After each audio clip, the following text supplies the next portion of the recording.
అందరికీ నమస్కారం. నేను మీ ఆయుర్వేద డాక్టర్ చిట్టిపుట్ల మధుసూదన శర్మని. మనం ఈ వీడియోలో పడుకున్న వెంటనే చక్కటి ప్రశాంతమైనటువంటి నిద్ర పొందాలంటే ఎలాంటి క్షేమదాయకమైనటువంటి ఔషధాన్ని వాడుకోవాలి అనేటువంటి అంశాన్ని గురించి తెలుసుకోబోతున్నాం.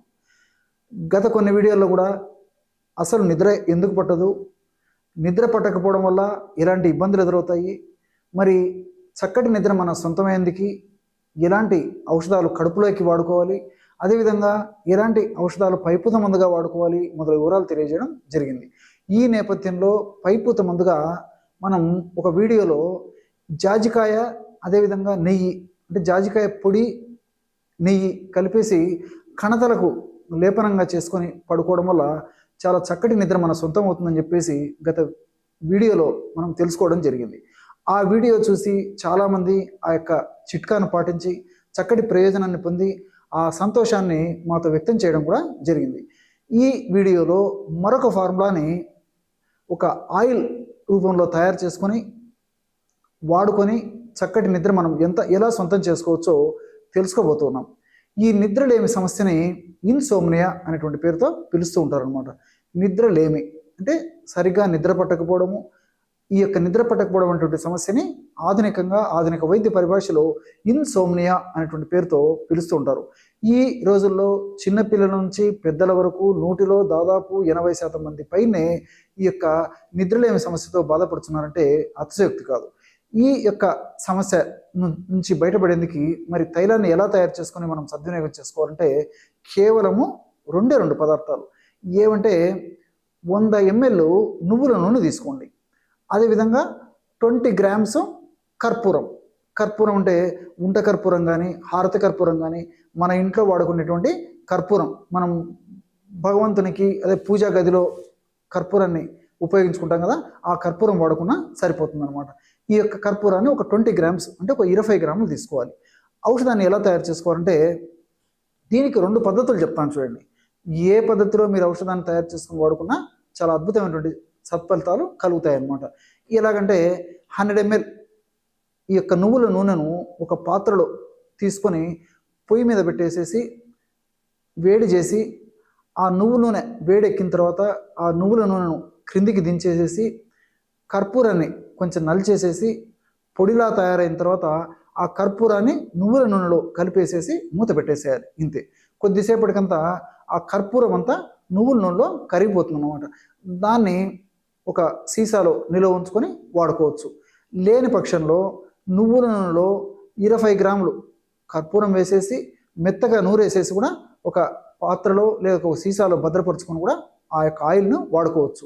ఈ యొక్క ఆయిల్ను ఎలా వాడుకోవాలంటే రాత్రి పడుకునేందుకు ఒక అరగంట ముందు తగినంత ఈ యొక్క ఔషధయుక్త నూనెను ఆయిల్ను తీసుకొని పాదాలకి అప్లై చేసి సున్నితంగా మర్దన చేస్తూ ఉండాలన్నమాట.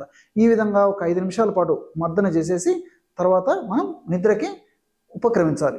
ఈ విధంగా చేయడం వల్ల చాలా అద్భుతమైనటువంటి ఫలితాలు కలిగేటువంటి పరిస్థితి ఏర్పడుతుంది. ఇక్కడ చాలామందికి సందేహం రావచ్చు. ఆ సందేహాన్ని కూడా నేను తీర్చేందుకు ప్రయత్నం చేస్తాను చూడండి. మన మహర్షులు ఈ యొక్క వైద్య విజ్ఞానాన్ని అందించడం జరిగింది.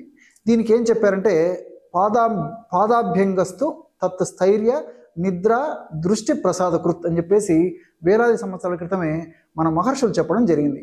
అంటే ఈ పాదాభ్యంగం చేయడం వల్ల, అంటే పాదాలకు ఇలాంటి అభ్యంగం చేయడం వల్ల పాదాభ్యంగస్తు తత్ స్థైర్య మంచి స్థైర్యం ఏర్పడుతుంది, నిద్ర మంచి నిద్ర కలిగేటువంటి అవకాశం ఏర్పడుతుంది, దృష్టి ప్రసాదకృత్ చక్కటి నేత్ర దృష్టి కూడా మన సొంతం అవుతుందనేటువంటి పద్ధతిలో మన మహర్షులు సూచించడం జరిగింది.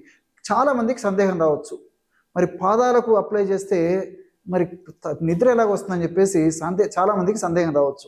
ఒక ఉదాహరణ గురించి మనం తెలుసుకున్నట్లయితే ఆ సందేహ నివృత్తి చాలా ఈజీగా అయిపోతుంది అన్నమాట. ఎలాగంటే మనం స్విచ్ బోర్డు దగ్గర కరెంట్ స్విచ్ ఆన్ చేసామనుకోండి, ఎక్కడ ఉన్నటువంటి ఫ్యాన్ తిరగడం కానీ ఎక్కడ ఉన్నటువంటి లైట్ వెలగడం కానీ జరుగుతుంటుంది.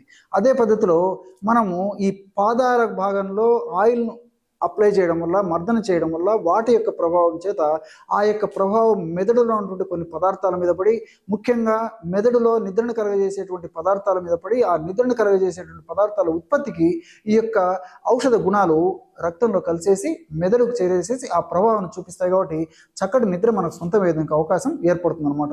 కాబట్టి ఈ యొక్క ఔషధాన్ని రోజు ఈ పద్ధతిలో వాడుకోవచ్చు. దీర్ఘకాలం పాటు వాడినప్పటికీ ఎలాంటి ఇబ్బంది ఉండదు.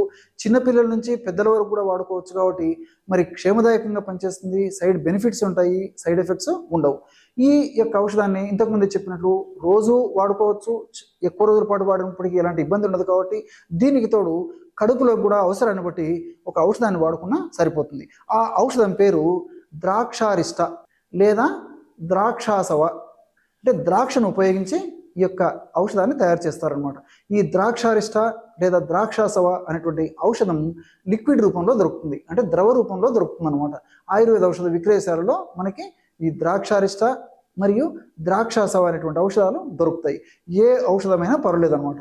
ఈ రెంటిలో ఏదో ఒకటి తెచ్చుకొని దాన్ని ఆ యొక్క లిక్విడ్ ద్రవరూప ఔషధాన్ని రోజు ఉదయం ఆహారం తర్వాత ఒకసారి, రాత్రి ఆహారం తర్వాత ఒకసారి 2 టీ స్పూన్లు అంటే 10 ml ఆ యొక్క ద్రవరూప ఔషధం, 10 ml నీళ్లు కలిపేసి సేవించాలి.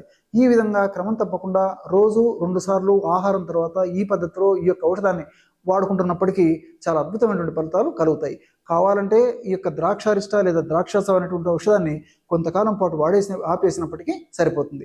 ఈ యొక్క తైలాన్ని మాత్రం దీర్ఘకాలం పాటు కూడా వాడుకోవచ్చు. చూశారు కదా, ఎటువంటి సులువైనటువంటి ఔషధ యోగాన్ని మనం పడుకున్న వెంటనే నిద్ర పట్టేందుకు మీరు ఈ వీడియోలో తెలుసుకున్నారో. మరొక వీడియోలో మరొక అంశంతో మళ్ళీ కలుద్దాం. అంతవరకు నమస్కారం. మీ చిట్టిబొట్ల.